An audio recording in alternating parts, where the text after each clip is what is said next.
नमस्कार, माझं नमस्कार. नाव संजीवनी आनंद रणदिवे. प्रथम तुमचं नाव सांगा. माझं नाव अनिता योगेश पाटकळे, राहणार पेनूर, तालुका मोहोळ. हे फॅटन ज्यूस घ्यायच्या आधी तुम्हाला काय त्रास होता? मला ना घ्यायच्या अगोदर म्हणजे मूतखड्याचा त्रास होता आणि मूळव्याधाचा पण होता. किती वर्षापासून त्रास होता हे मूतखड्याचा? मूतखड्याचा त्रास 10 ते 15 वर्षापासून होता. ठीक आहे. आणि तुम्हाला साधारण दवाखान्यात किती खर्च झाला?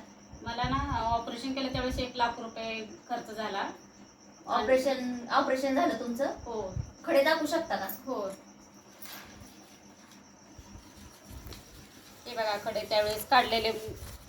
अरे बापरे, 17-18 खडे असतील का मॅडम? हे हो साधारण 17-18 खडे असतील ना? हे हो आहेत ना. एवढे मोठे खडे निघले? हो. एवढे होऊन पण मी परत म्हणजे सोनोग्राफी केली आहे. हा. केल्यानंतर ठीक आहे. अजून त्यामध्ये पण 2-4 खडे दाखवत होते, म्हणून मी त्यावेळेस परत ही बॉटल घेतली. किती दिवसात तुम्हाला फरक जाणवला या बॉटलचा? 15 दिवस झाले. 15 दिवसातच मला त्रास म्हणजे पोटात दुखणं, कंबर दुखणं वगैरे कमी आले. ठीक आहे. आता तुम्ही दुसऱ्यांना काय सल्ला द्याल ह्या बॉटलमुळे, फॅटन ज्यूसचं? हो घ्यावं त्याने पण.